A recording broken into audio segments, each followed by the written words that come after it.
Hi, Guido Fox here. Welcome by a new book report. Today I want to talk with you the book from Ivan Morris.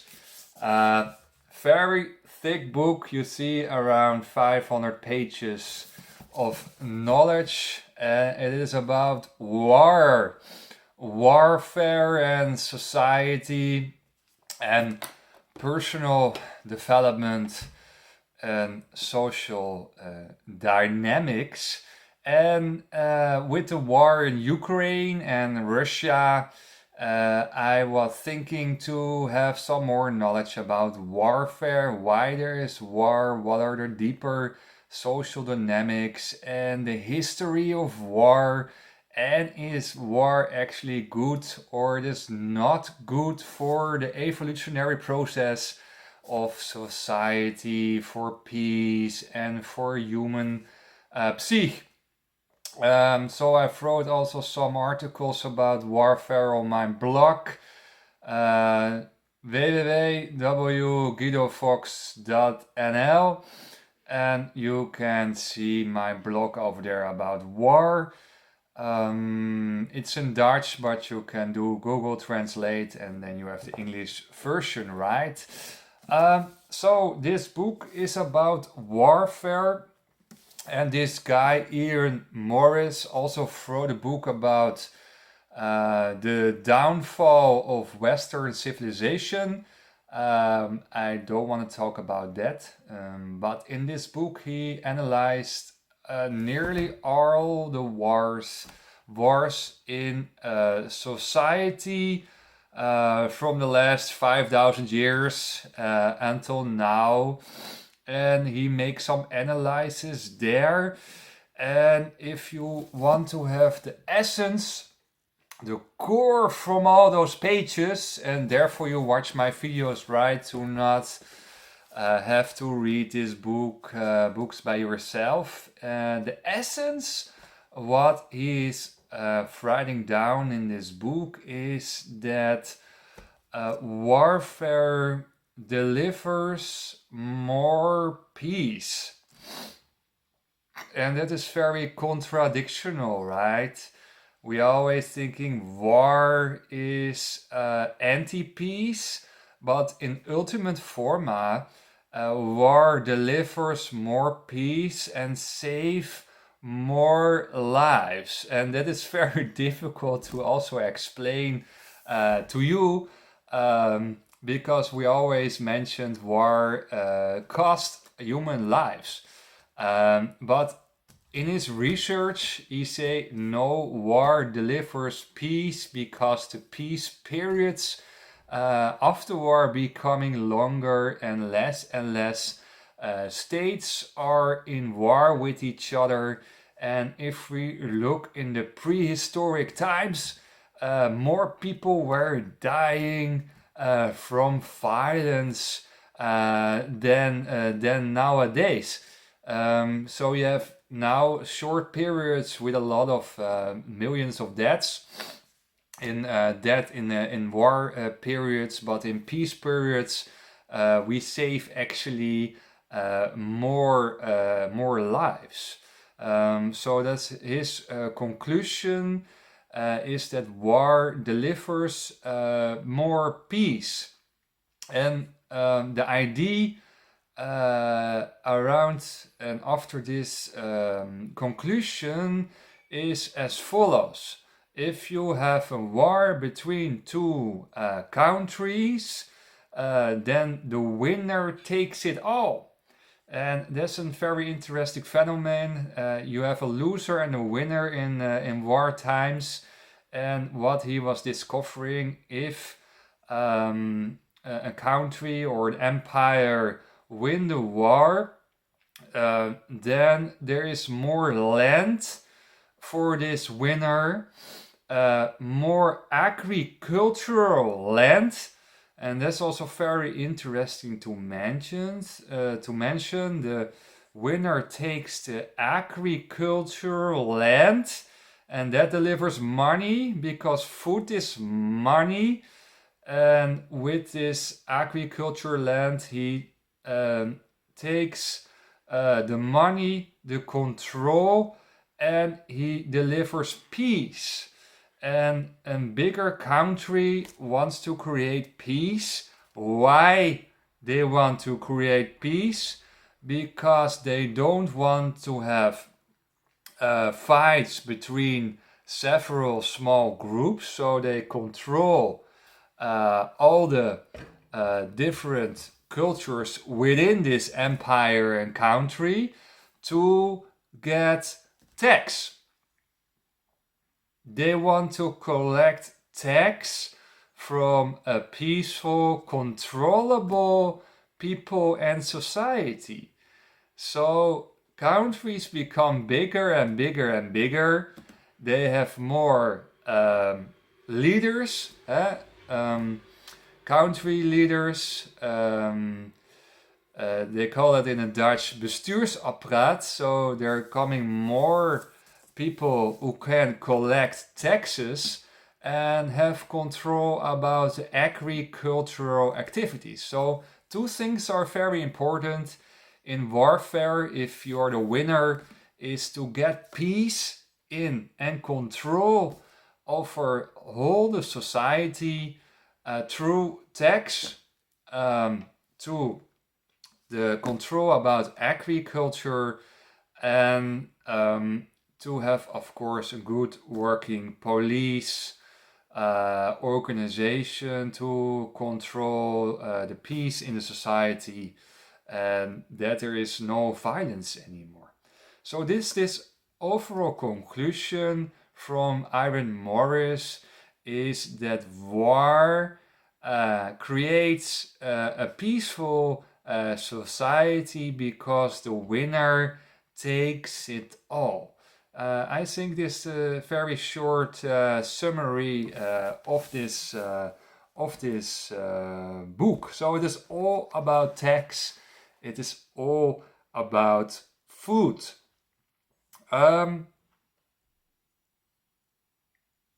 But we have also Osho. And I have to say that this book is all related to a syphilisist paradigm. And I have to explain that.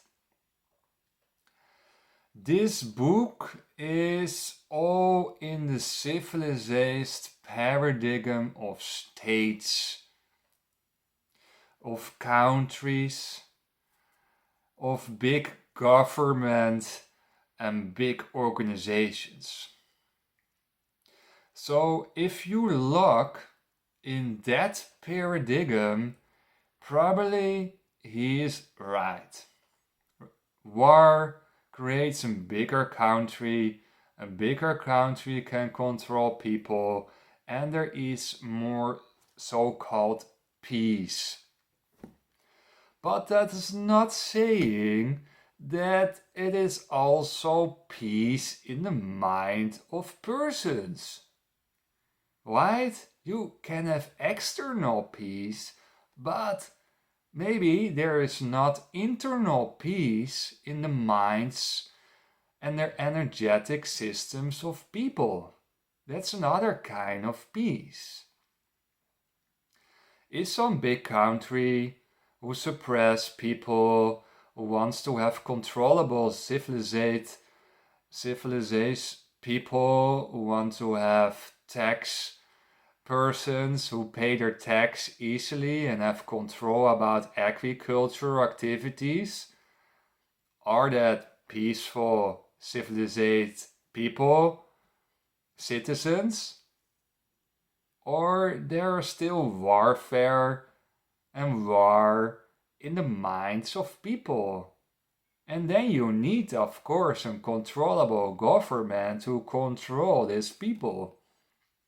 So what is civilization and what is peace in society? I mean, later in his book he also said, yeah, Hitler and Stalin, I mean, they killed so many people. So many people were killed by Hitler and Stalin. So there are also some contraindications from himself about his own theory that bigger countries delivers more peace. I mean, Stalin was leader of such a big Russian empire and killed so many people in Siberia. Yeah, he controlled people. Yeah, people pay tax. Yeah, he had power about agricultural activities. What delivers that peace in the minds of people? That's discussable, right? I mean, you can write a book with 500 pages, but it's not saying that you're always correct, right?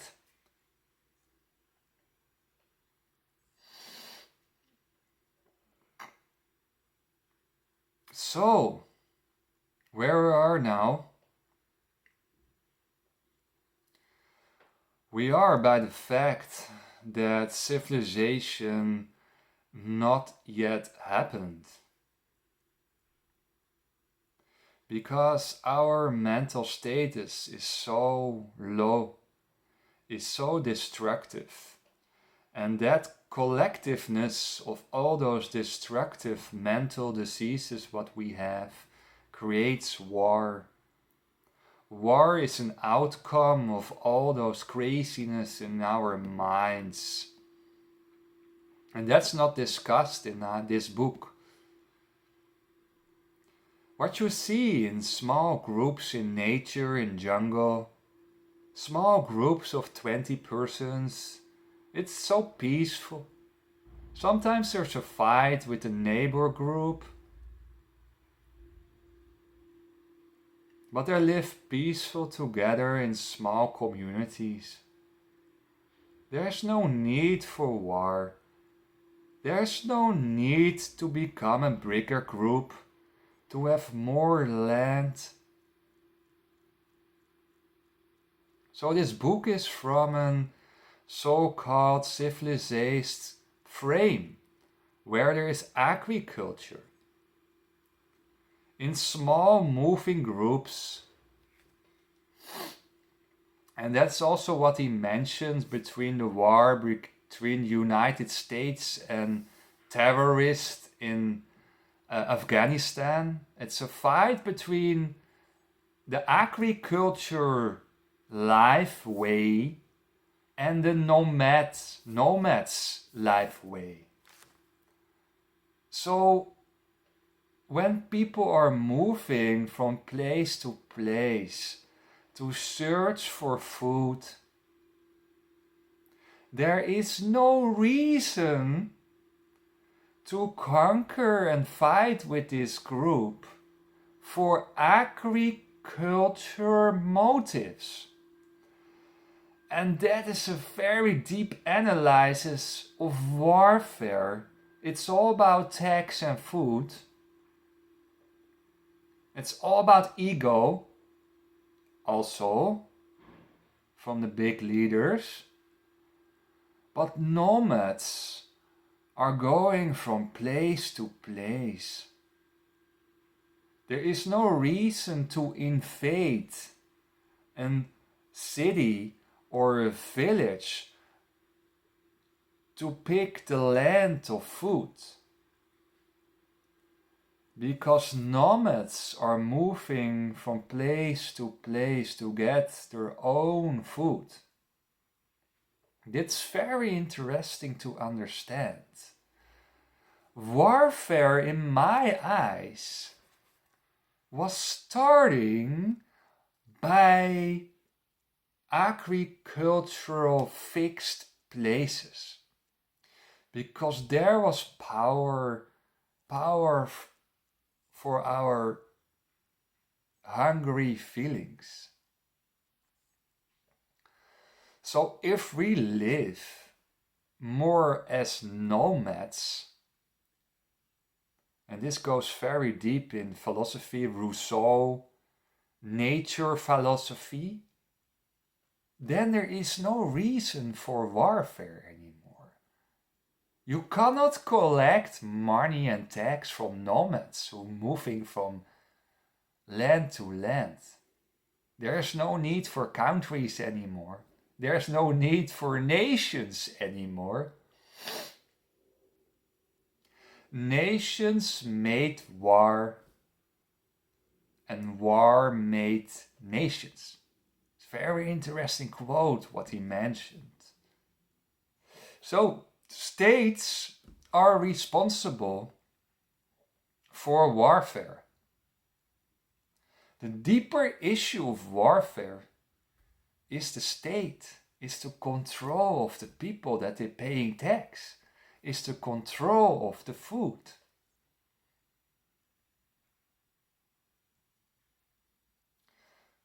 So, civilization, so-called civilization, to live together in a village or to live together in a city with a church, with some land, makes warfare profitable because you can invade, you can collect tax, and you have control about the agricultural activities. You cannot control nomads. You cannot collect tax of nomads because they're moving away.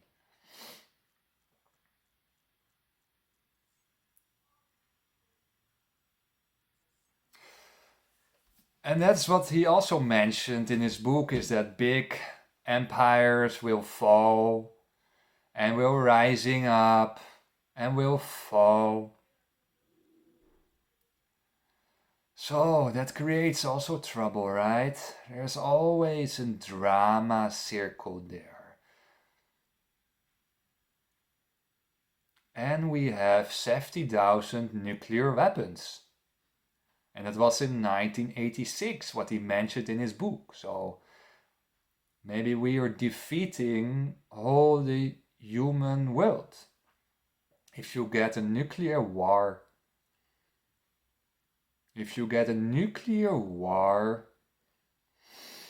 then maybe all the human population will die.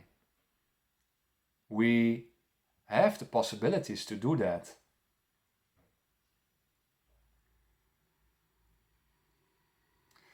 So if we live more peacefully, if we are more meditative, if we are more moving around, if we use the nature and the animals and the food more in a movement way, in a more careful way, if we are more self-fulfillable, if we make our own food in our garden, then control is not needed anymore. Control of people is not needed anymore. Then there is no reason to have a state anymore. There's no reason to have a border anymore. There's no reason to have a country anymore. So it's agricultural warfare against the nomads warfare. And that's very interesting, right? That's a very interesting contradiction.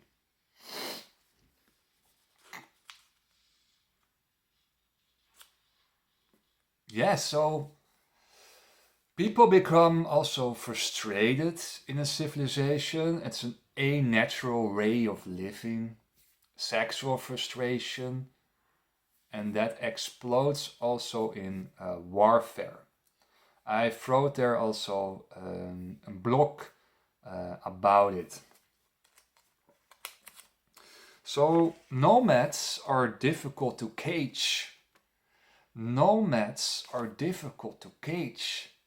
And that is what big empires and countries want. They want to cage people to collect money, and the agriculture is helping with that, because those the one who controls the food controls the people.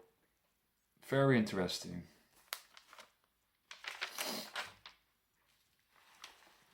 Yeah, so on page 122, Aaron Morris also say something about the power state, and you see indeed the power state.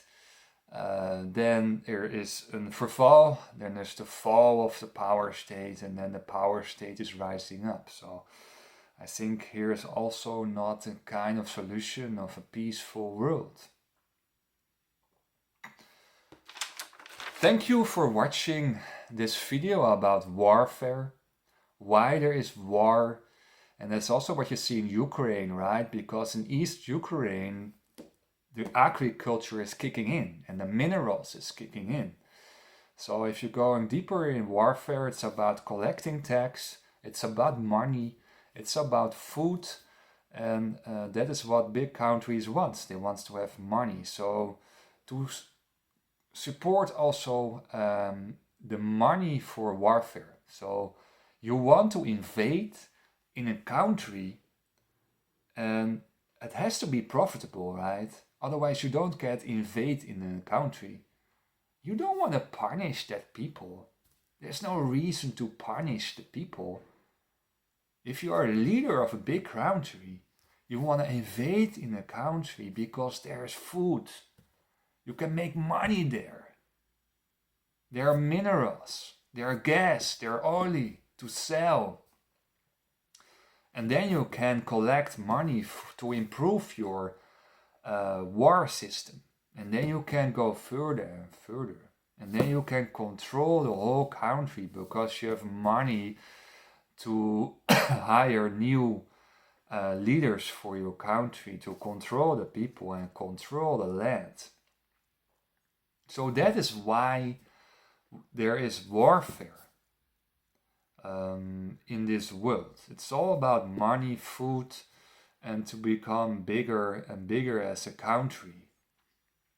Governments always want to get bigger. Always wants to get bigger and always grow and grow with new rules and laws. Governments always wants to grow. It's intrinsic character of a government to create more laws and create sometimes also more problems. If a government creates problems, then people are looking to the government, daddy, solve the problems, and the government has a reason to grow.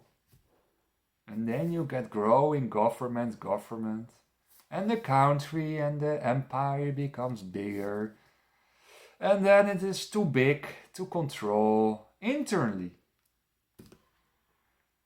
So the Roman Empire, as an example, become too big to control internally, and then it falls in separated entities like the Russian Soviet time. And that's all the drama circles and movements you see in the history of countries, that they become bigger and then they fall. And there comes a warfare, and there are big countries who suppress their people, Stalin, Hitler. So, we're still living in a kind of clown world, in a kind of crazy world, where there's constantly war needed to transfer our emotions, our anti-peace states, to pull it out, to push it out, because we are unhappy, we are destructive as human souls. Warfare is an uitlaatklep, is a mechanism to push all our destructiveness out there. Thank you for watching this video, and I wish you a wonderful day. Thank you. Bye bye.